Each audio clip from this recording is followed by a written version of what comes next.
They prepared their battle lines and eagerly awaited reports from the army in Poland. Before they made any move against the Hungarians, the Mongol commanders needed to make sure the Poles would not aid the Hungarian king. In fact, relays of messengers brought news that a large northern European army was gathering to confront the Mongols in Poland. The messengers claimed there were Teutonic Knights, Knight Hospitallers, and even Templars from France. The result of the forthcoming encounter would decide the fate of the entire expedition and the rest of Europe.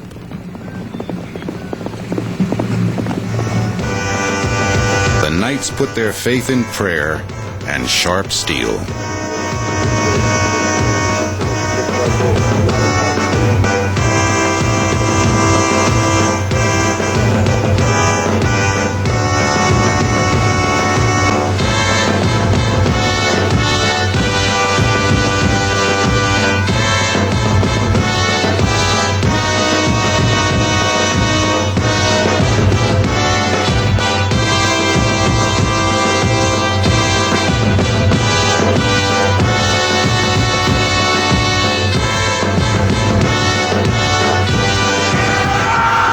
With tried and tested tactics, the Mongols drew the European cavalry out into the open.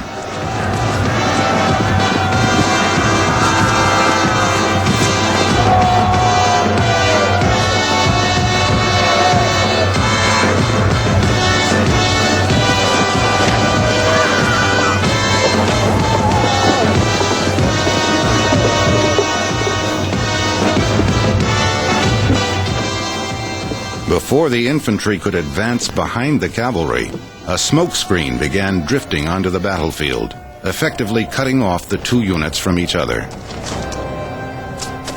The infantry suddenly found themselves surrounded by ranks of Mongol archers who promptly cut them to pieces. Out of the swirling smoke, a contingent of Mongol heavy cavalry charged down upon the remaining ranks of the knights.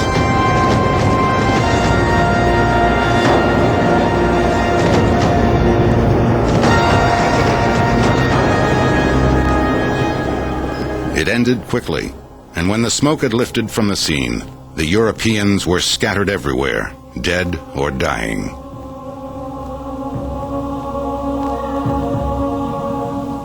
The Poles later claimed the Mongols outnumbered their own men 3-1, and that they had the help of dragons who belched poison gas. Obviously, this was not the case. An Oriental army had taken on the very flower of European cavalry and cut it to ribbons. 30,000 lay dead. The Mongol commander ordered an ear to be cut from every European killed. 9 sacks were filled. 2 days later, and 600 miles to the south, on the fields of Mohi, the second Mongol front also achieved victory.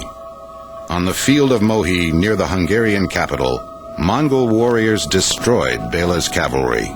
40,000 more lay dead. So, just 4 years after leaving Mongolia, an army that had marched 6,000 miles commanded all of Eastern Europe. Soon after, Mongol patrols reached to the very walls of Vienna.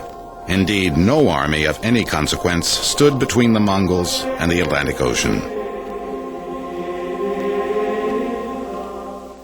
Crusade against the invader, but few had the stomach for almost certain death. Even if the Europeans had put up a united front, it's unlikely they could have found a leader to match the genius of Subedai. So people just waited.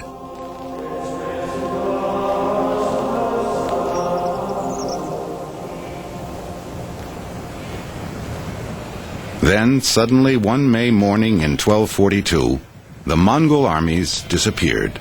They were gone. Unbeknown to the European defenders, they had quietly and without ceremony folded up their tents, gathered their herds, and headed east, away from Europe. This, it turned out, was not another elaborate maneuver, but a complete and total withdrawal. The Mongols left after getting dramatic news from the Mongol homeland. The Great Khan Ogedei was dead, and while a new Khan was being chosen, the local commanders decided to withdraw.